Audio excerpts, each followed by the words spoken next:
do have some stuff, some others. You can read the letter for yourself. I would love to. That is fascinating. Mm-hmm.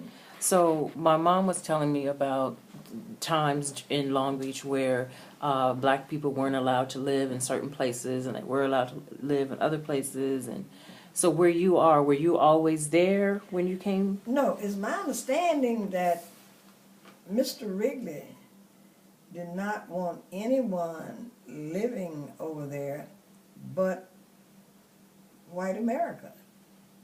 Oh, where you are right now? Christians, yeah. Now, I remember I came here in August of 1959, Mm-hmm. and some things had changed, I guess, by the time I got here. But it's my understanding that you couldn't even buy property, that black folks couldn't even buy property in Long Beach or maybe the state of California, I'm not sure. But I do know that listening to Brother Rennie and some of the other people, it seems like there was a fight that had to go all the way up to Sacramento so that black folk could own property here. But when I moved over into Wrigley, it wasn't a lot of black folk over there. Mm-hmm. And when I moved where I am now, in my block, I was the only one at the time, and then another black family moved in next to me about a year later. Down the street in the middle of the block, it was a mixed couple of both Mexican and black. And about a couple of years later, a black family moved in right on the corner of 31st in Oregon. But now the neighborhood has changed completely, and you'll find more Mexicans Mm-hmm. over there than you do black or white. It's no white. The whites have moved out. Mm-hmm.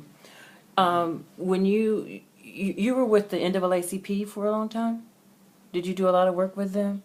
I was a member, yeah. And okay, the work that you do is not, you work on causes Mm-hmm. with the NAACP. And I was a member, I'm a lifetime member of the NAACP, and I worked with the education part of it when I was a practicing member. I don't really attend the meetings and things now, but at one particular time I did go to the meetings, and Joe Brooks was the president of the NAACP at that time. And I worked with his wife, who was Burl Brooks, on the education committee. Mm-hmm. But later on, I worked with Frank Berry and Sophia also when he was president. When I think of NAACP, I remember, I mean, as a child, I hear names like, of course, yours, or I hear names like Ernest McBride. Mr. McBride was NAACP, Mr. NAACP. Yeah, he was the one that really carried the torch and made sure that Long Beach was represented and got people interested in the NAACP. And he deserves all of anything that he's gotten out of that, Mm-hmm. including the new school that they've just built in his name. Yeah, I saw that, and I was really proud to see that. Mhm. I was really proud to see that. Yep, I was really proud to see that. So you came in 1959 from where? Chicago. Really? You grew up in Chicago? I grew up in Chicago. I was born in Tupelo, Mississippi, and then they moved to Chicago, and I grew up in Chicago, went to school, graduated from high school there, started college there. So you're not really a Southern girl. Yeah, I am, and no, yes and no. You was born in Mississippi. Yeah. I'm more like I've been migrating for I don't know how long. You from Chicago with Mississippi ways. Right. That's that's what you are.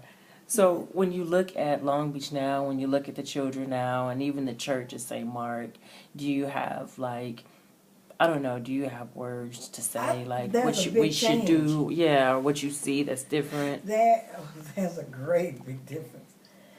You know, growing up as a child in the South, you know, they had their ways of doing things, and getting to Chicago was, you know, it kind of like went right along with us because a lot of the people migrated, you know, from the South to Mhm. Chicago and other northern cities.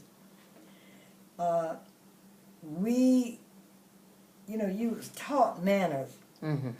you was taught respect, and nowadays these youngsters, I mean, there is no respect. Mm-hmm.